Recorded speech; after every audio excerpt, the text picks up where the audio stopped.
Medicine has done a much better job making us live longer, and the problem is, as we age, our organs tend to fail more. And so currently, there are not enough organs to go around. In fact, in the last 10 years, the number of patients requiring an organ has doubled, while in the same time, the actual number of transplants has barely gone up. So this is now a public health crisis. The best thing about the Institute is that it's located in North Carolina. And the fact is that right now, North Carolina is ranked one of the top 3 places in the whole country for biotechnology. You know, we started out with the field really being called tissue engineering, which means that you could actually take cells and create tissues in the laboratory for patients. But then the term came on to become regenerative medicine, because really helping the body to regenerate. It really involves many different areas. You can use actually scaffolds, biomaterials. They're like the piece of your blouse or your shirt, but specific materials you can actually implant in patients and they will do well and help you regenerate. When you talk about Regen Med, you're really talking about the fields of biochemistry, molecular biology, molecular genetics, physiology, pharmacology, material science, all coming together to bring these technologies all the way from the benchtop to the bedside. But I really didn't think about doing research until much later in my career, and it really happened totally by accident. The person that called me was Dr. Alan Reddick, who was the chairman of our program at Children's Hospital of Boston. And he called me back a week later and he said, "Have you thought about it? What is it you want to do? Would you like to do the research and the clinical track, or just the clinical track?" And I said, "You know, Dr. Reddick, I really have thought a lot about this, and I still only want to do the clinical track." At which point he asked to speak to my wife. She got off the phone, she turned to me and she said, "You know, I really think you ought to do the 2 years, because he really knows what would be best for you." At the current time at the Institute, we're working on over 30 different types of tissues and organs.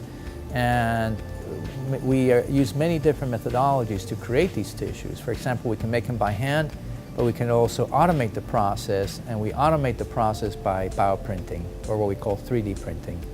This is actually a desktop inkjet printer, but instead of using ink, we're using cells.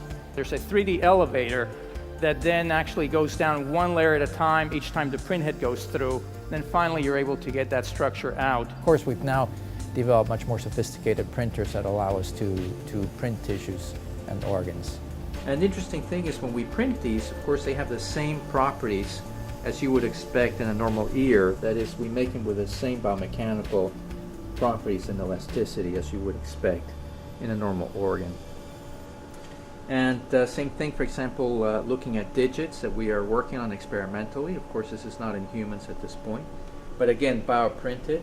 One of the major areas of focus that we have at the Institute is also to create tissues and organs for our wounded warriors. The Pentagon has invested $250 million in regenerative research aimed at helping soldiers with severe battle injuries, regrowing muscle and skin for burn injuries, as well as transplant technology for lost limbs.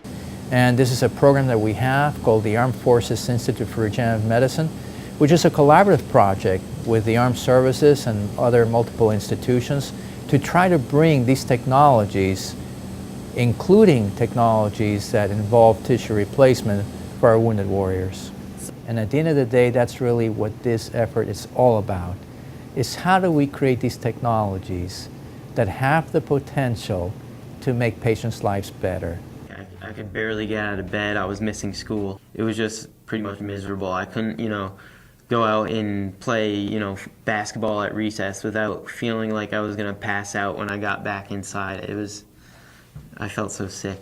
I was facing basically a lifetime of dialysis, and I don't even like to think about what my life would be like if I was on that. So after the surgery, life got a lot better for me. I was able to do more things. I was able to wrestle in high school. I became the captain of the team, and that was great. I was able to be, the normal kid with my friends, and because they use my own cells to, build this bladder, it's gonna be with me. I got it for life, so I'm all set. And how do you bring these technologies all the way from a concept all the way to an experiment that works, to something that you can reproducibly do over and over again, to the point where you get it to a patient and you can step back and say, wow, that really changed someone's life, we did our job.